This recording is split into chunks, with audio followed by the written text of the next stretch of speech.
이렇게 강의 설교를 하다 보면 장점도 있고 좀 단점도 있는데요. 장점은 자세히 보는 장점이 있고, 단점은 너무 자세히 봐가지고 줄거리를 잃어버릴 때가 있어요. 예를 들어서 우리가 삼손 그러면 삼손이 우리 머릿속에는 항상 삼손은 들릴라라는 여자를 만나가지고 그 여자랑 관계 속에서 이렇게 됐다. 우리가 아는 건 삼손이 한 여자를 만난 걸로 알고 있는데, 사실은 삼손이 여기서 세 명의 여자를 만나거든요. 삼손과 관련돼서 결혼하는 여자가 세 명이나 돼요, 삼손이. 우리는 생각하기를 딥나에서 만난 여자랑 가사에서 만난 여자랑 들릴라랑 다 그 사람이 그 사람이고 삼손이랑 다 한 여자랑 관련된 것 같은데, 보면은 자세히 보다 보면 다 다른 얘기예요. 여러 얘기가 이제 거기 들어있단 말이에요. 그래서 이거를 보다 보면 난 모르겠어, 난 삼손은 무조건 들릴라만 만난 거를 기억할래, 이렇게 해서 이제 단순화시키는 사람들이 있고, 또 자세히 보면서 삼손이라는 사람이 이랬구나라고 하는 경우도 있거든요. 그 자세히 보면 마치 현미경으로 보면 세상이 그렇게 아름답지 않을 수가 있어요. 세상 현미경으로 보면 전부 세포 구조로만 보이잖아요. 거기서 거기거든요. 그렇지만 또 망원경으로 보면 세상이 또 그 나름대로 아름다운 것도 있고. 그래서 강해 설교를 우리가 들을 때 성경을 자주 읽으시는 분들은 좋아요. 성경을 많이 읽으시는 분들은 성경에 어느 정도 맥이 그려진 상태에서 저 삼손 얘기가 저런 게 있네라고 하면서 좀 말씀의 풍성함이 있을 수 있고, 성경을 오래간만에 읽으시는 분들은 그 삼손이 그랬어, 내가 생각 속에 삼손은 그런 사람은 아닌 것 같은데 목사님이 너무 억측을 부리고 그러는 건 아닌가, 이렇게 또 오해를 하실 수도 있어요. 여러분들이 강해 설교도 들으시지만 나중에 성경 말씀 자주 읽으시고 또 교회 오시기 전으로 성경 말씀을 읽고 오시면 좀 성경 말씀을 이해하는 데 좀 도움이 되지 않을까 하는 그런 생각을 합니다. 제가 앞에 있는 말씀을 다시 한번 조금 정리를 해드리고 오늘 말씀을 전해드리겠습니다. 삼손 같은 경우는 삼손이 이제 딥나에 있는 여자를 만나가지고 그 여자랑 결혼식을 하게 됐는데, 그때 삼손이 좀 자기 들러리로 온 사람들에게 불만이 있었거든요. 그래서 그 사람들에게 문제를 냈어요. 수수께끼 하나를 냈는데 너무 어려워요.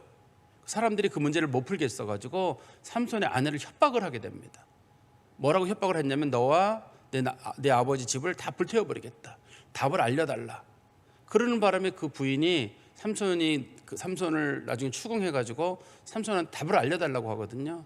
답을 알려주면서 문제가 시작되는 거예요. 이제부터 삼손이 그것 때문에 화가 났거든요. 어떻게 답을 알려줬느냐. 자기 아내와 자기 그 장인을 협박했다는 걸 알고 있어가지고 너무 화가 난 거예요. 어떻게 문제 안 가르쳐 준다고 해가지고 내 아내랑 내 장인을 불태워 죽인다는 말을 하느냐.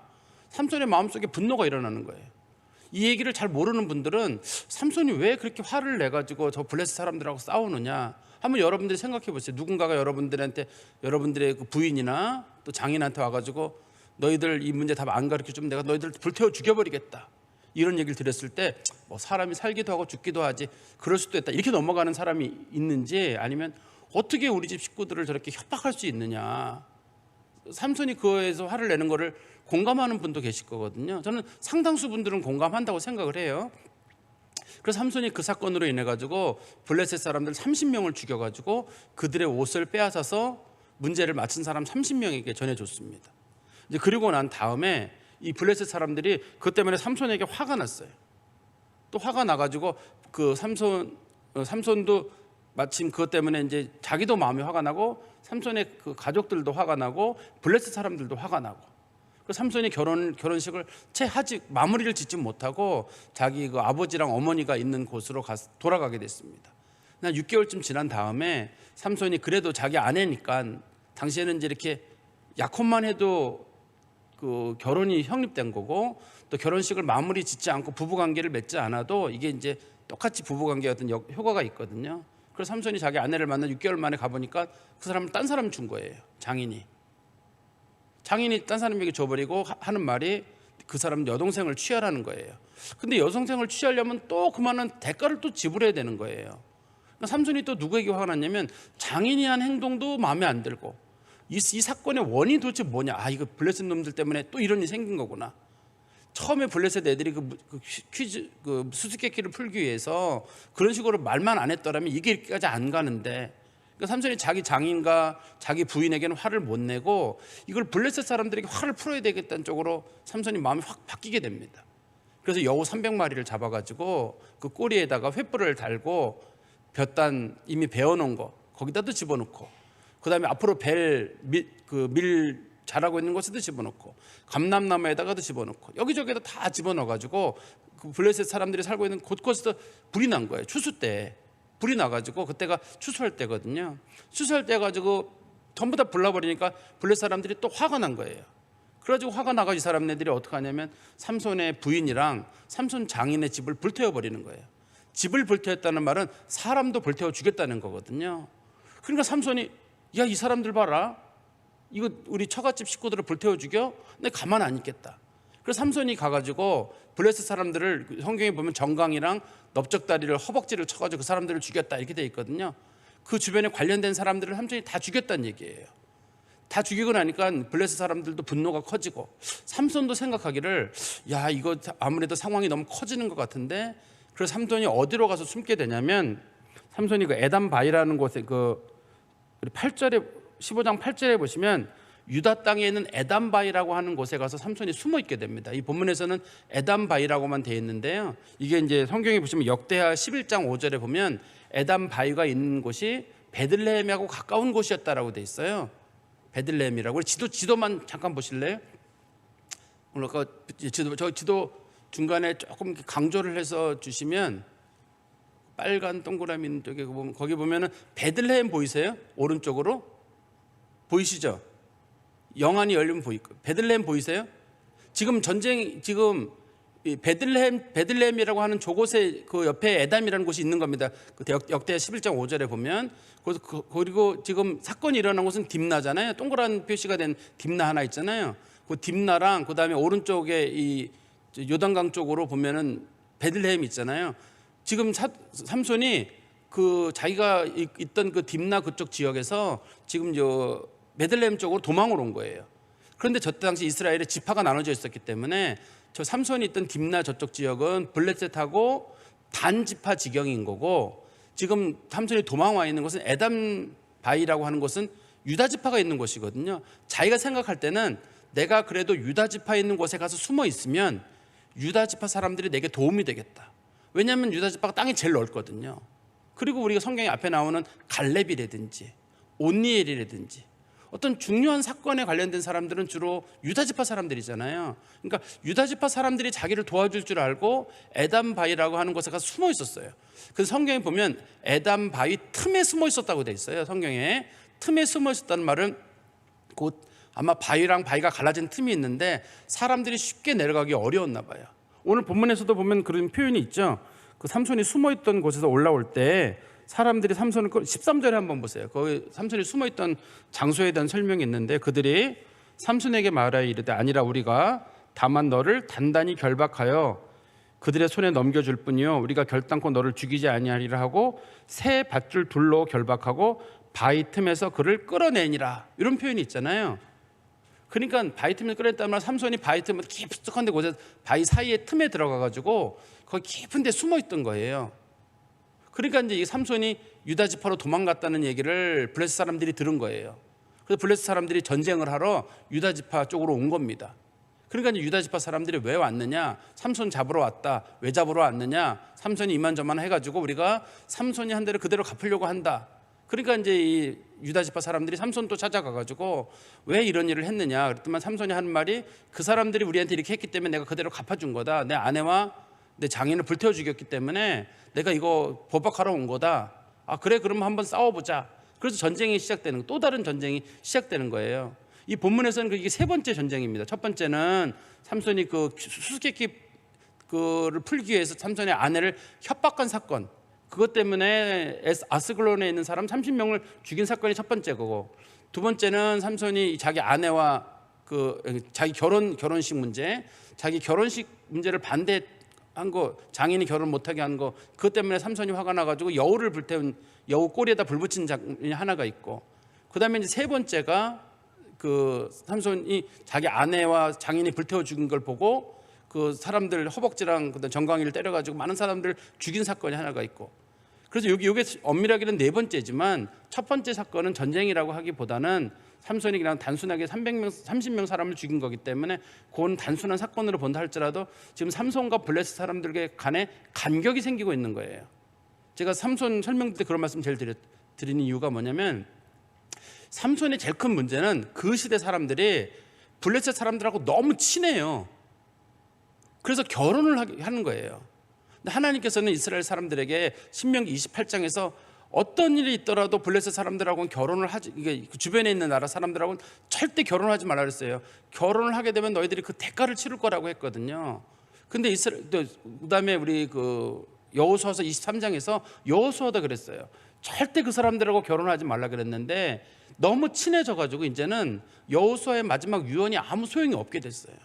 그냥 그 사람들하고 친하게 지내니까 하나님께서는 이 사람들을 그물 가게 만들어야 되는 거예요. 그 역할에 삼손을 사용하시고 삼손의 그 힘과 삼손이 가지고 있는 그 분노가 오늘 본문에 보면 이제 사용되는 겁니다. 우리 성경 말씀 오늘 다시 9절에 가보시면 이에 블레셋 사람들이 삼손이 에담 바위에 숨은 다음에 이에 블레셋 사람들이 올라와서 유다의 진을 치고 레히에 가득한지라. 이 성경에 이 레히라고 하는 장소가 어딘지는 몰라요. 어딘지는 모르지만 우리가 짐작은 할 수 있습니다. 아까 지도 잠깐 보시겠어요? 지도 잠깐 보시면 지금 삼손이 숨어 있는 곳은 베들레헴 지역이거든요. 에담 바위가. 그다음에 블레셋 사람들이 있던 곳은 딥나 저쪽인데 지금 레히라는 곳에 왔으니까 저희 딥나랑 베들레헴 중간쯤 어디겠죠? 중간쯤 어디? 유다 지파 땅 어딘가에 왔을 거예요. 이 사람네들이. 레히라는 장소를 학자들도 모른다고 하거든요. 어딘지는 모르지만 우리가 짐작할 때는 어떻든 지금 딥나 쪽에서 쳐들어와가지고 베들레헴으로 오는 길이니까 중간쯤 어디겠죠? 키로수가 그래도 한 100km 가까이 되거든요. 100km 가까이 되니까 거기 50km 지점 어디쯤이 아닐까 우리가 이제 짐작은 할 수 있을 것 같아요. 10절입니다. 유다 사람들이 이르되 너희가 어찌하여 올라와서 우리를 치느냐. 그러니까 유다 사람들이 이 삼손 사건을 몰랐던 거예요. 이게 당시에 삼손이라고 하는 인물이 유명한 인물이 아닌 거예요. 그냥 베냐민 지파하고 블레셋 사람들하고만 그냥 싸웠던 거고 다른 지파에서 무슨 일이 일어나는지를 일절 사람들이 몰라요. 지금 만약에 삼손이라는 인물이 유명한 인물이었거나 블레셋 사건에서 뭐 여우의 꼬리에 불 붙인 사건, 그다음에 블레셋 사람 30명 죽인 사건, 그다음에 그 사람들 많이 죽여가 승리한 사건, 이런 것들을 알았더라면 알았을 거거든요. 그럼 물어봤을 거예요. 그런데 이미 그 삼손이 여기 도망와 있는데도 유다 지파 사람들은 몰라요. 이때가 어떤 시대냐면 다른 지파 사람들이 죽든 말든 상관이 없어요. 그냥 우리 지파만 살면 되는 거예요. 이 시대가. 그래서 블레셋 사람들에게 물어보는 겁니다. 왜 쳐들어왔냐고 물어보니까 그들이 올라온 것은 10절 중간입니다. 우리가 올라온 것은 삼손을 결박하여 그가 우리에게 행한 대로 그에게 행하려 함이로라. 그러니까 삼손이 했던 건 크게 사건은 두 가지죠. 삼손이 여우 꼬리에 불 붙여가지고 블레셋 사람들의 논밭에 불을 지른 거, 나무를. 두 번째는 우리 성경 말씀에 보시면 8절에 보시면 15장 8절에 보시면 블레셋 사람들의 정강이와 넓적다리를 크게 쳐서 죽였다, 이런 표현이 있죠. 이거 제가 완전한 승리를 표현하는 옛날식 표현 방법이라고 했는데요. 그래서 블레셋 사람들을 많이 죽인 사건이에요. 이거는. 그러니까 앞에서는 농작물에 피해를 준 사건이, 그건 사람 많이 죽인 사건이기 때문에 이거에 대해서 우리가 그대로 보복하려고 삼손을 잡으러 왔다, 이렇게 얘기를 하는 거죠. 근데 11절에 유다 사람 3,000명이 에담 바이틈에 내려가서 삼손에게 이르되 너는 블레셋 사람이 우리를 다스리는 줄 알지 못하느냐? 내가 어찌하여 우리에게 이같이 하였느냐? 이렇게 물어봤어요. 그럼 이 3,000명이 누구냐 도대체? 이 3,000명은 왜 모였냐면 지금 블레셋 사람들이 쳐들어왔으니까 유다 지파에서도 이거 우리도 전쟁을 해야 되는구나. 왜냐면 블레셋 사람들이 지금 레히라고 하는 곳에 가득하다고 다 있잖아요. 근데 그 사람들이 몇 명이 쳐들어왔는지는 모르지만 삼손이 그 사람들을 거의 다 죽였는데 그 숫자가 몇 명이냐면 15절에 보시면 그때 블레셋 사람들의 숫자를 짐작할 수 있는 숫자가 있거든요. 삼손이 나귀 세 턱뼈로 블레셋 사람들을 다 죽였는데 그 숫자가 1,000명이에요. 그죠? 1,000명이라고 기록이 돼 있는데 그러면 우리가 의혹이 생기는 거예요. 하면서 봐, 유다 사람이 그 힘센 사람들이 3,000명이나 되는데 블레셋 사람 1,000명 쳐들어왔는데 저걸 못 이겨가지고 그 사람들한테 꼼짝 못하는 거예요. 보통의 경우 블레셋 사람 쳐들어왔으면 유다 사람 3,000명이 가가지고 막 싸우고 뭐 그래야 되잖아요. 너 왜 쳐들어왔느냐? 너희들 물러가라. 어디 우리 집 하러 들어오느냐? 삼손이 숨어있다. 못 내준다. 뭐 이래야 되잖아요. 근데 이 사람네들 하는 말이 도리어 삼손을 찾아가가지고 너 왜 그랬냐는 거예요. 너 블레셋 사람들을 왜 죽였느냐? 왜 우리를 힘들게 만드느냐? 다시 성경 말씀에 가보시면 우리 그 성경 말씀 11절에 유다 사람 3,000명이 에담 바위 틈에 내려가서 삼손에게 이르되 너는 블레셋 사람이 우리를 다스리는 줄 알지 못하느냐? 너 블레셋 사람들이 우리를 식민 통치하고 있는데 왜 블레셋 사람들을 자극했느냐? 그냥 가만히 있지. 근데 삼손을 보면 보통 사람들 민족의 지도자잖아요. 지금 우리로 말하면 독립운동을 한 사람이라서 잘했다, 우리가 밀어주겠다 이래야 되는 판인데 삼손에게 그러는 거예요. 우리는 블레셋 사람이 식민 통치를 하고 있는데 왜 감히 블레셋하고 대들어가지고 우리를 이렇게 힘들게 만드느냐. 그러면서 말하기를 내가 어찌하여 우리에게 이같이 행하였느냐 하니 삼손이 그들에게 이르되 11절 끝부분입니다. 그들이 내게 행한 대로 나도 그들에게 행하였노라 하니라. 그 사람들이 우리 처갓집 식구들을 불태워 죽였기 때문에, 이 결혼 문제를 난장판을 만들었기 때문에 내가 그걸 보복한 것이다. 사실 삼손이 이거 억지로 만든 말은 아닙니다. 왜냐하면 삼손이 우리가 생각할 때는 삼손이 그 아스글론 사람 30명 죽인 거, 여우 꼬리에 불 붙여가지고 그 논밭 태운 거, 블레셋 사람 죽인 거, 이거를 우리가 볼 때는 삼손이 너무 다혈질이 되리기 쉽잖아요. 근데 블레셋 사람들이 삼손에게 한마디 말도 못 하거든요. 그 말은 무슨 말이냐면 당시에 사람들이 봤을 때 삼손의 행동이 상식적이었다는 뜻이에요. 삼손이 여우 꼬리에 불 붙인 거라든지 블레셋 사람 죽인 게 사람들이 봤을 때 이건 삼손이 한 행동이 상식적이었다는 뜻입니다. 우리가 볼 때는 상식적이 아닌 것 같은데 그 시대 사람들은 이게 상식적이에요. 누구라도 자기 장인 장모나 부인이라 죽였으면 저렇게 할 수밖에 없을 거야, 이런 식으로 사람들이 상식적으로 받아들였을 거거든요. 그래서 삼손도 하는 말이 그 사람들이 나한테 한 것들을 그대로 갚아준 것이다. 그리고 12절입니다. 그들이 삼손에게 이르되 우리가 너를 결박하여 블레셋 사람들의 손에 넘겨주려고 내려왔노라 하니 삼손이 그들에게 이르되 너희가 나를 치지 아니하였다고 내게 맹세해라. 만약에 삼손은 지금 뭘 걱정하는 거냐면 블레셋 사람 죽이는 거는 괜찮아요. 그렇지만 자기가 볼 때 혹시라도 유다 지파 사람들이 자기를 잡으러 오면 자기가 그들에게 행동을 해야 되거든요. 살아남으려면. 그러면 본의 아니게 다칠 수 있으니까 당신들 나를 어떻게 하러 온 거냐, 해하려 온 거냐, 묶으러 온 거냐, 우리 묶으러 한번 왔다. 그러니까 앞에 있는 사사들보다 낫죠. 앞에 있는 사사들 중에 여러분 혹시 기억하신지 모르겠는데 앞에 있는 사사들 중에는 기드온도 있었고, 그다음에 우리 아비멜렉도 있었잖아요. 아비멜렉도 있었고 입다도 있었잖아요. 이 사람들은 죽였어요. 기드온도 자기에게 조금 피해를 주면 두 마을을 쓸어버렸습니다. 아비멜렉도 사람들 여러 명 불태워 죽였어요. 아비멜렉도. 입다도 마찬가지입니다. 사람들 여러 명 죽였거든요. 근데 삼손은 그런 악한 지도자는 아니에요. 이 사람이 힘은 세고 블레셋 사람들에 대해서는 적대감을 가지고 있었지만 앞에 나와 있던 위대한 사사들인 기드온이나 기드온의 아들 아비멜렉이나 입다나 이런 사람들은 그런 사람들이었다면 이렇게 위협하는 순간이라면 이 사람들이 죽였을 거예요, 누군가를. 그렇지만 삼손은 민족을 죽일 마음은 없고 그냥 블레셋 사람들만 멸하는 게 삼손의 기본적인 각오거든요. 13절입니다. 그들이 삼손에게 말하여 이르되 아니라 우리가 다만 너를 결박하여 그들의 손에 넘겨줄 뿐이요 우리가 결단코 너를 죽이지 아니하리라 하고 세 발줄을 둘로 결박하고 바위 틈에서 그를 끌어내니라. 죽이지 않겠다고 삼손을 끌어서 블레셋 사람들에게 데려다 주는 거예요. 그런데 우리가 이 말씀을 보면서 아까 그런 말씀 드렸잖아요. 왜 그렇게 힘이 센 유다 지파 사람들이 왜 이렇게 맥 없이 3,000명이나 되고 저쪽은 1,000명이면 싸워볼 만한데 아무리 식민 통치를 지금 20년 40년 여기 성경에서는 40년이라고 되어 있습니다.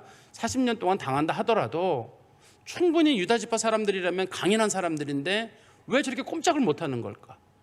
왜 꼼짝을 못하는 거나요? 믿음이 없어 그래요. 하나님에 대한 믿음이 떨어지기 시작했습니다. 이 사람네들이. 블레셋 사람들이 무서운 거예요. 자기가 힘이 엄청 세요. 더 큽니다. 더 큰데 지는 거예요. 사람들 중에도 그런 사람 있잖아요. 내가 무술도 잘하고 훨씬 싸움을 이기는데 깡패들에게 돈을 뺏기는 사람들이 있거든요. 간혹 그 사람들의 칼이 무섭고 그 사람이 무서워서 벌벌 떨고 돈 갖다 주는 사람들이 있어요. 사람들 무서워가지고. 근데 나중에 싸워보면 아무것도 아닌 사람이 있을 수가 있어요. 마치 그런 것처럼 영적인 싸움에서 지금 이 유다 지파 사람들이 훨씬 센 사람들이에요. 훨씬 강한 사람들이거든요. 실제로는. 그렇지만 블레셋 사람들에게 꼼짝 못하니까 그냥 그 사람들이 하자는 대로 다 해가지고 삼손에게 가가지고 도리어 삼손을 도리어 꾸짖잖아. 왜 그랬느냐 네가. 그리고 그 사람을 잡아다가 그대로 갖다 주잖아요. 자신의 민족의 지도자를 잡아다가 블레셋 사람들에게 이 사람 알아서 당신들이 처리해 주십시오. 사실 우리가 민족적으로나 국가적으로 봤을 때 굉장히 수치스러운 일일 거거든요. 근데 이런 일이 왜 있었느냐? 하나님과 거리가 멀어지고 믿음이 떨어져서 그래요. 우리도 한번, 여러분 자신도 한번 보세요. 여러분들이 정말 그 어떤 일에 부딪혔을 때 두려울 때, 실제로 그게 두려운 거라기보다는 믿음이 떨어졌을 때 두려울 때가 훨씬 많아요. 하나님에 대한 믿음이 정말 투철한 사람들은 죽으면 죽으리라는 마음이 있어요. 아무것도 안 두려워요. 근데 믿음이 떨어지잖아요. 다 두려워요. 앞일이 두렵고 뒷일이 두렵고 병이 두렵고 사람이 두렵고 다 두려워요. 혼자 남는 게 두렵고. 근데 하나님 믿는 사람들은 태산을 넘어 험곡에 가도 하나님 함께 계시고, 죽으면 죽으리라는 마음에 하나님이 함께 계시고, 낮추는 대로 뜻이 있는 줄 알고 하나님께 감사하고. 그게 믿음이 좋은 사람들은 아무것도 안 두려워요. 근데 이 두려운 사람들끼리 모여가지고 믿음 좋은 사람을 두렵게 만들 수가 있어요. 그 상황이면 누구라도 두려워야 돼. 너 무섭지, 두렵지. 그 두려움을 전염시키는 사람들이 있거든요. 그런 사람이 있는가 하면 믿음이 좋은 사람들은 이런 상황들을 충분히 이겨낸단 말이에요. 당시에 유다지파 사람도 그렇고 우리도 그렇고 우리 앞에 직면한 많은 문제 가운데 두려운 것이 실제로 적이 커서가 아니라 우리가 하나님을 너무 조그맣게 보기 때문이에요. 하나님이 못 도와줘. 이 문제는 하나님이 못 도와줘. 왜냐하면 이 병이 너무 무서우니까. 저 돈 문제가 너무 큰 문제니까. 나의 정신을 힘들게 하는 저런 질환들이 너무 큰 문제니까, 사람이 너무 큰 사람이니까 내가 무서워 벌벌 떠는 거예요. 근데 성경은 그런 문제에 대해서 어떻게 말하냐. 우리 시편 27편 3절 보시면 다윗이 쓴 시인데요. 시편 27편 3절에 군대가 나를 대적하여 진칠지라도 내 마음이 두렵지 아니하며 전쟁이 일어나 나를 치료할지라도 나는 여전히 태어나리로다. 이렇게 하나님 앞에 서 있는 사람들의 믿음의 태도들은 정말 이렇게 군대가 나를 공격한다 할지라도, 전쟁이 나를 일어난다 할지라도 나 아무것도 두렵지 않다. 모르겠어요. 저는 지금 팔레스타인이랑 하마스 전쟁, 이스라엘이랑 하마스 전쟁하는 거 보면서 가끔 이스라엘의 그 국방장관 있잖아요. 이름이 뭐 하랄인가 뭐 그 국방장관이 대변인이 나와서 이렇게 얘기할 때 보잖아요. 얼굴을 자세히 이렇게 보다 보면 결연한 모습이 보여요. 아, 저 사람들 전쟁 해볼 만 하겠다. 이기겠다는 의지가 굉장히 강해요. 겁먹은 모습이 없이 해보겠다 하는 그런 의지가 강하더라고요. 아, 저 전쟁 하겠구나, 저 사람들. 그때 그 사람들이 나와가지고 뭐 쭈뼛쭈뼛하고 우리는 뭐 이렇게 변명할 필요도 없거든요. 우리 끝까지 싸운다. 뭐 주변 나라들이 공격한다. 우리는 우리는 그런 휴전 못한다. 우리 끝까지 하겠다. 그때 그 군인들의 모습이 단단한 모습이 보이는 거예요. 그런 것처럼 우리 그리스도인들도 어떤 문제 앞에 부딪혔을 때 우리가 그런 못할 것도 없죠. 우리 뒤에 누가 있냐면 하나님이 우리 편에 있잖아요. 우리 성경 말씀 한번 보세요. 여러분 잘 하시는 말씀인데 시편 118편 6절에서 10절에 보시면, 시편 118편 6절입니다. 여호와는 내 편이시라. 내가 두려워하지 아니하리니 사람이 내게 어찌할까. 여호와께서 내 편이 되사 나를 돕는 자 중에 계시니 그러므로 나를 미워하는 자들에게 보응하시는 것을 내가 보리로다. 여호와께 피하는 것이 사람을 신뢰하는 것보다 나으며 여호와께 피하는 것이 고관들을 신뢰하는 것보다 낫도다. 문 나라가 나를 에워쌌으니 내가 여호와 이름으로 그들을 끊으리로다. 모든 나라가 나를 포위하고 나를 못 살게 만들어도 나는 하나님께서 나를 도와주면서 하나님께서 분명히 그걸 다 끊어버리시다. 아마 이스라엘 사람들도 지금 이런 말씀, 성경 좋아하시는 분들이라 아마 이런 말씀 인용할 거예요. 자기들끼리도. 우리들도 어떤 문제에 부딪혔을 때 내가 자꾸만 두려운 마음이 들 때가 있잖아요. 그럴 때 내가 하나님 제대로 못 믿는구나. 다 맡기자. 진짜 믿음이 좋다고 하는 건 죽고 사는 문제뿐만 아니라 모든 삶의 문제를 다 맡기는 거예요. 그 믿음이 좋은 사람들은 맡길 수가 있어요. 믿음이 좋은 사람들은. 그런데 믿음이 좋지 않은 사람들은 맡기지 못해요. 믿음이 좋은 사람들은 다 맡긴다니까요. 편안하게. 우리가 아이들 데리고 큰 강을 건너갈 때 아버지를 믿는 믿는 아이들은 아버지 손을 딱 잡고 마음이 편안해. 어깨 매달 편안하거든요. 그렇지 못한 아이들은 막 두려워가지고 소리 지르고 난리를 필 거예요. 그렇지만 그 길을 건너가는 아버지는 그 길을 건너본 적이 있기 때문에 자기 아들을 잘 데리고 건너갈 거예요. 그 강을 건너갈 때. 그래서 아이들은 즐겁게 건너가면 되거든요. 그런데 그렇지 못한 사람들은 아빠 건너가지 마. 여기 위험해. 우리 못 가. 막 난리를 피우고 그럴 거예요. 근데 아버지 걱정하지 마라. 내가 이 길 건너갔던 길이니 내가 데리고 건너가겠다. 건너가잖아요. 아이들 손잡고 가기도 하고 말이에요. 하나님을 믿는 사람들은 그런 담대함이 있어야 되는데, 저는 이걸 보면서 유다 지파가 믿음이 다 떨어졌구나. 이들에는 그 유명한 이 산지를 내게 주소서라고 하나님께 부르짖었던 그 갈렙의 후예들이 아니에요. 이 사람네들이요, 최초에 사사했던 온니엘의 후손들인데, 그동안 이스라엘이 여러 차례 전쟁이 있었지만 유다 지파는 그런 일이 없었어요. 왜냐하면 여기는 워낙 강력한 지파이기 때문에 여긴 누가 쳐들어온 적이 없어요. 유다 지파는요, 그만큼 단단한 사람들인데 믿음 떨어지니까 3,000명의 사람이 1,000명 앞에 가서 굽신굽신거리면서 자기 민족의 지도자를 잡아다 주면서 너 왜 그랬느냐라고 그런 식으로 얘기를 하는 거죠. 참 안타까운 모습을 우리가 보게 되는데, 뭐 이스라엘 사람도 그렇지만 우리의 믿음도 한번 잘 돌아보셨으면 좋겠어요. 내가 왜 두려워하지? 내가 왜 걱정하지? 하나님이 우리 편인데, 하나님이 나를 도우신다는데, 죽이든 살리든 하나님이 알아서 하실 일인데 하는 그런 좀 담대함이 있었으면 좋겠습니다. 그리고 14절입니다. 삼손이 레히의 이름에 블레셋 사람들이 그에게로 마주 나가며 소리 지를 때, 소리 지르단 말은 사람들이 삼손이 잡혀오니까 좋아가지고 막 환호성을 지르는 거예요. 아마 이스라엘 사람들 쪽에서는 자기네들이 잡아줬으니까 뭐 괜찮다고 생각할지 모르지만 삼손 입장에서는 아마 굉장히 자존심 상하는 일일 거예요. 민족에 자기가 끌려서 지금 나가는 거 아니에요. 그때 성경에 보시면 여호와의 영이 삼손에게 갑자기 임하시매, 이 갑자기라는 말이 14장 19절에도 나오거든요. 14장 19절에도 나오는데, 갑자기라는 말의 뜻이 원래 뜻이 여기 본문에서는 강하게입니다. 근데 우리나라 성경이 번역할 때 이걸 이제 영어나 이런 것들이 갑자기라고 번역을 했는데, 하나님의 영이 강하게 그에게 역사했던 뜻이에요. 하나님이 그에게 강하게 역사하심에 그의 팔 위에 밧줄이 불탄 삼과 같이 그의 결박된 손에서 떨어진지라. 불탄 삼이란 말은 새끼줄로 사람을 묶었는데 새끼줄 불에 타면 싹 녹아버리잖아요. 그런 것처럼 삼줄로 묶었는데 그게 싹 동아줄 같은 거지만 불에 타버리면 뚝 떨어지는 것처럼 그게 줄이 끊어졌다는 얘기입니다. 하나님께서 이제 삼손을 더 크게 사용하는 거죠. 15절입니다. 그래서 삼손이 노래를 하나 부르게 됩니다. 삼손이 나귀의 새 턱뼈를 보고 손을 내밀어 집어들고 그것으로 1,000명을 죽이고. 그러니까 삼손이 얼마나 용감 있는 사람, 욕망한 사람인지 나귀의 새로 된 턱뼈, 거기 나귀가 하나 죽었나 본데 그 턱뼈 하나 집어가지고 사람 1,000명을 죽이는 거예요. 이 숫자가 아마 전부인 것 같아요. 어떤 분들은 이 숫자가 더 많았는데 삼손이 죽인 사람은 1,000명이다라고 하는데, 삼손 하나 잡으려고 10,000명이 오지는 않았을 거예요. 그죠? 삼손 잡으려고 뭐 5,000명이 오지는 않았을 거거든요. 삼손 잡으려고 최대 와야 1,000명 정도가 왔을 거기 때문에 이 사람들 삼손이 한 번에 다 그냥 죽여버리는 거예요. 그리고 뭐라고 노래를 부르냐면, 삼손이 노래를 잘 짓는 사람입니다. 나귀의 턱뼈로 한 더미, 두 더미를 쌓았으며 나귀의 턱뼈로 내가 1,000명을 죽였도다.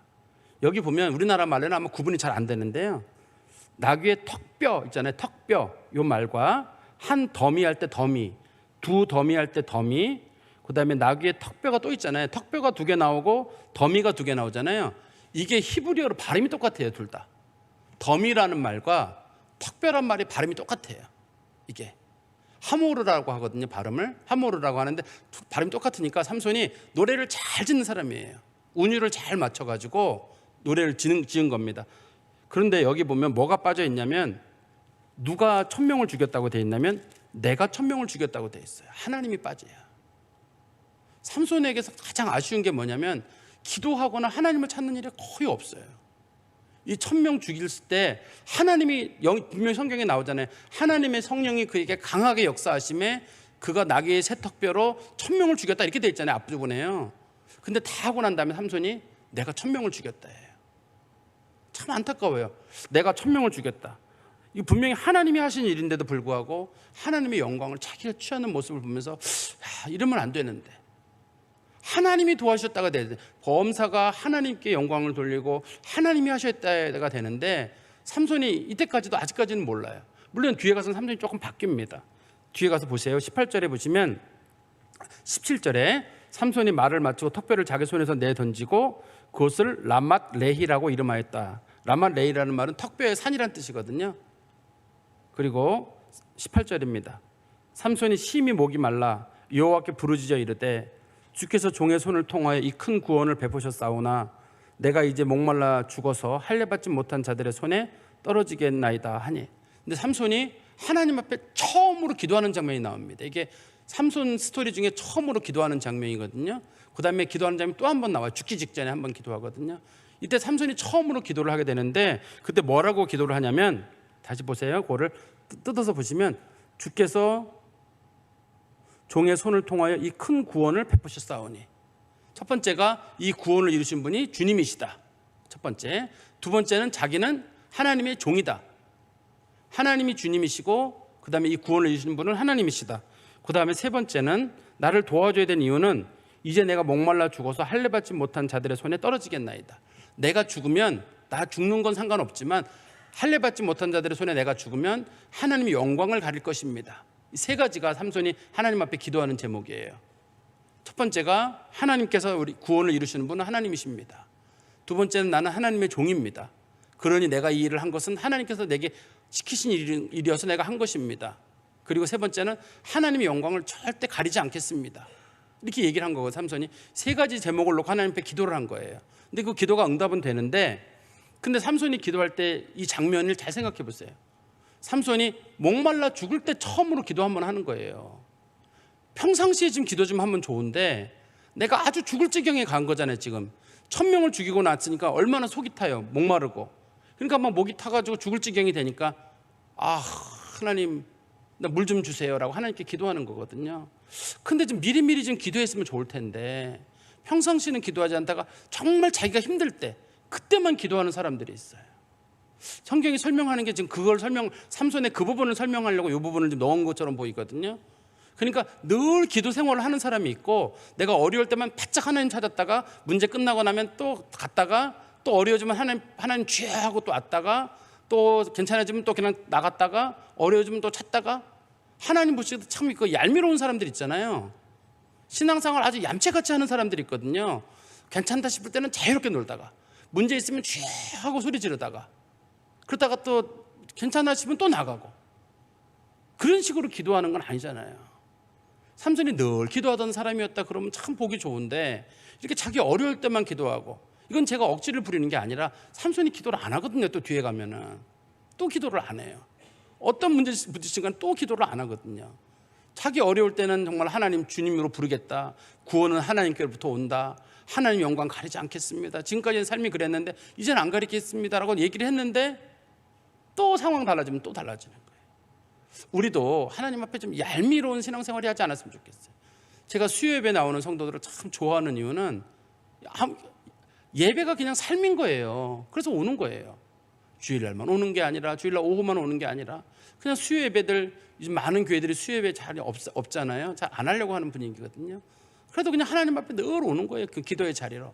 수요예배는 원래 기도의 자리잖아요. 기도 자리를 늘 오는 거예요. 그게 하나님 앞에 복된 거라고 저는 생각이 들어요. 그런데 뭐 이거 핑계대고 저거 핑계대서 못 나오다가 어느 날 집안에 큰 우환이 왔다. 그때만 하나님 앞에 바짝 매달리면 하나님께서 보시기에, 야, 지금 너무 얄미롭다 이렇게 하실 것 같아. 그런 삶은 좀 우리 가운데 있지 않아야 될 것 같아. 19절 말씀입니다. 하나님께서 레이에서 한 우묵한 곳을 터뜨리시니, 이 우묵한 곳이라는 말의 뜻이 사전에는 뭐라고 되어 있냐면 절구통 같은, 이렇게 돼 있어요. 이게 그러니까 가다 보니까 지형 중에 절구통처럼 우묵 파인 부분이 있는데 거기서 물을 터뜨리셨다.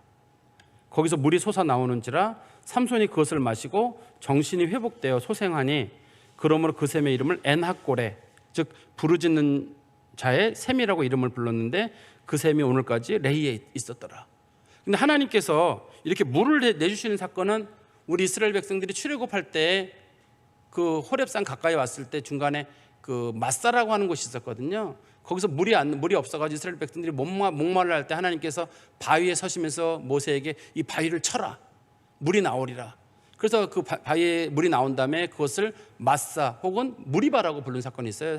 그 출애굽기 17장 6절부터 7절에 있는 말씀이거든요. 그 말씀이, 그때도 하나님께서 물을 놔주신 장면이, 하나님은 창조주라는 뜻이에요.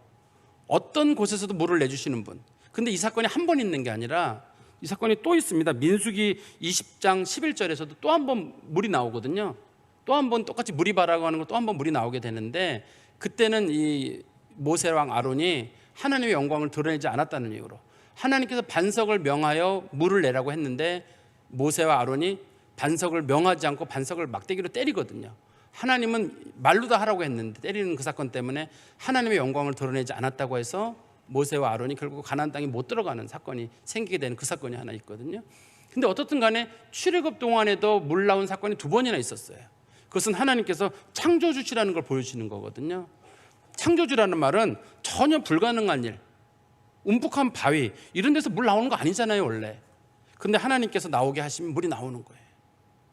이곳에서 물이 나오는 거예요. 물이 나와가지고 먹고 마시고 힘을 얻고. 그러니까 하나님께서는 삼손에게 이 삼손의 기도를 들으신 것은 내가 창조주니 내가 새로운 일을 창조하겠다. 이 하나님께서 창조하신다고 할 때는 없는 것을 있는 것을 만드시는 분이잖아요. 우리가 하나님을 믿기로 했으면 하나님은 없는 것을 있게 하시는 분. 사람들이 하나님을 다 안 믿는다 그래도 나는 끝까지 하나님을 믿는다.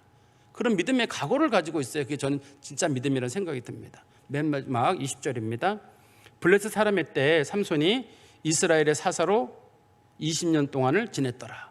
이 말씀도 그냥 쭉 읽으면 모르겠는데 자세히 보시면 보통의 경우 블레셋 사람의 때에 삼손이 이스라엘의 사사로 20년을 이런 말은 없어요.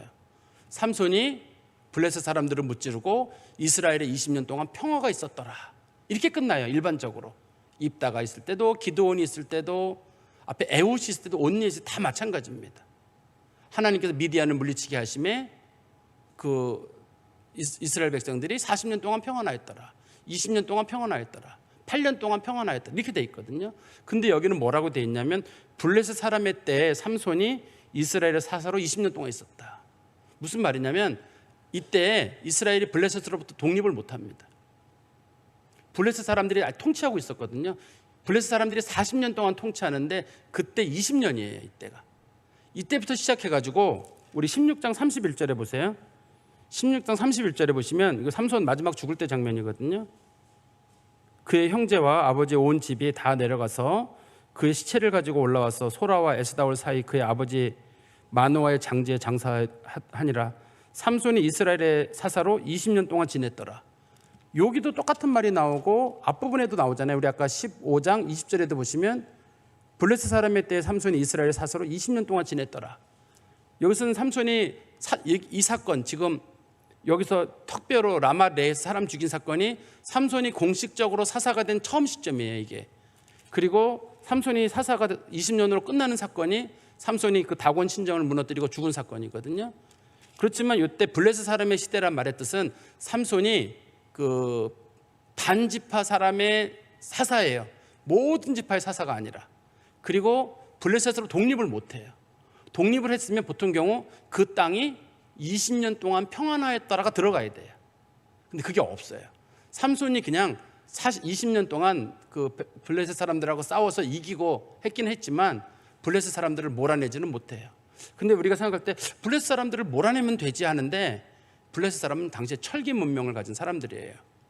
철기 문명 가진 사람들이고 이 사람들은 누가 몰아내냐면 이때가 보통의 경우 우리가 좀 이 삼손 사건이 있을 때가 다윗 사건 한 100년쯤 전의 일이거든요. 이때가 성경 역사적으로 100년 전 일인데 블레셋 사람을 완전히 한 것은 사울도 못해요. 사울도 블레셋 사람한테 죽잖아요. 사울이 벳산에서 전투에서 죽잖아요. 사울 왕이 죽잖아요. 다윗 왕 때 처음으로 이 블레셋 사람들을 물리쳐요. 워낙 강한 적이에요. 블레셋 사람들이. 그래서 삼손이 그때 몸부림치긴 하지만 블레셋 사람들을 못 몰아냅니다. 하나님께서 다윗 하는 이유는 그 강한 적들 블레셋 사람들 철기를 가지고 있던 그 사람들도 이 다윗이 몰아내요. 그러니까 우리는 다윗 그러면 뭐 회개의 사람, 기도의 사람, 눈물의 사람 그러는데 정말 하나님 마음에 꼭 드는 사람이에요. 하나님께서 이스라엘 백성들을 가나안 땅으로 보낸 이유는 뭐냐면 가나안 족속들을 몰아내라고 했거든요. 그거를 몰아낸 일을 마지막에 한 사람이 누구냐면 그게 다윗이에요. 다윗 전에는 아무도 못해요. 이스라엘 백성들이 기원전 1400년에 가나안 땅에 들어와 가지고 다윗 왕이 기원전 1000년경 사람이거든요. 그 400년 동안에 못합니다. 아무도 못해요. 그걸 다윗이 처리하게 돼요. 제가 좀 말씀을 정리해서 말씀드리면 이 삼손 시대에 저는 유다 지파 사람들의 모습에서 안타까움을 보게 됩니다. 힘이 훨씬 세고 자신들이 블레셋을 이길 수 있는데도 불구하고 믿음이 약하니까 아무것도 못해요. 겁이 나가지고 자신의 민족의 지도자를 잡아다가 갖다 주는 일을 하고 그리고 삼손에게도 가만히 있으라 그러고 참으라 그러고 왜 그러냐 그러고, 믿음으로 하려고 하는 사람한테 믿음으로 하지 말라 그러고, 믿음이 없는 사람은 누가 믿음으로 한다 그러면 믿음으로 하지 마. 돈 의지하고 사람 의지하고 그런 거 의지, 믿음이 뭐라고 막 이렇게, 믿음이 없는 사람은 다른 사람 믿음 있는 사람까지 믿음도 깎아내리려고 하거든요. 이게 보면서 안타까워요. 그 유다 지파가 멋있는 지파고, 이 지파를 통해서 나중에 예수님이 태어나는 그 지파가 되는데, 다윗 왕도 이 지파 사람 아니겠어요? 그렇지만 이 겁먹은 사람들이 아무것도 하지 못하는데, 그게 전 너무 안타까운 모습을 들고, 두 번째는 삼손이 그 어려운 중에 하나님께 영광을 돌려야 되는데, 자기에게 참 좋은 일이 왔으면 하나님께 영광을 돌려야 되는데 내가 처리했다고 말하는 그 모습이 삼손에게 좀 안타까운 모습이고, 그 다음에 우리가 삼손처럼 어려울 때만 하나님께 기도하는 게 아니라 늘 하나님 가까이 하는 것을 삶의 목표로 삼는 거예요. 우리가 그냥 신앙생활 잘한다는 건, 제가 그런 말씀 드리잖아요. 성도들은 어떤지 모르지만 제가 볼 때 신앙생활 제일 잘하는 사람은 주구장창 교회 나오는 사람이에요. 근데 여러분들도 보시면 그 사람이 어쨌든 신앙생활 제일 잘한다니까요. 나중에 보시려니까요. 이건 제가 혼자 만들어낸 얘기가 아니라, 아무튼 뭐 밥 먹으면 교회 오는 사람이 있어요. 근데 내가 볼 때는 저 사람 배운 것도 없고, 저 사람 뭐도 그렇고 집안도 가난하고, 근데 어떻든 간에 하나님 앞에 잘 되는 사람들은 그 사람들이에요. 하나님 가까이 하는 사람이 어떻든 잘 되고 복을 받아요. 왜냐면 믿음의 사람들이 있거든요. 믿음의 사람들이기 때문에 우리가 이 말씀을 좀 마음에 두시고, 삼손처럼 저렇게 얕게 신앙생활 하지 말고, 신앙생활은 미련하게 하는 거예요. 우리 아까 권사님께서도 기도 중에 그런 기도 하셨잖아요. 하나님은 신실하신데 우리는 신실하지 못한 것 같다, 이렇게 했는데, 우리도 하나님 앞에 늘 신실한 모습으로 하나님 가까이 하는 그런 성도 되시기를 간절히 소망합니다. 기도하겠습니다. 하나님 아버지, 주님 은혜 감사합니다. 이 말씀으로 저희들이 교훈을 삼게 하시고, 저희들의 믿음이 약해질 때마다 더욱 하나님 붙잡고, 더 하나님 가까이 하고, 말씀 가까이 하고, 시간 없을 때 더 기도하고, 기도하기 싫을 때 더 하나님께 매달릴 줄 아는 지혜로운 성도들 되게 하여 주시옵소서. 예수 그리스도의 이름으로 기도하옵나이다. 아멘.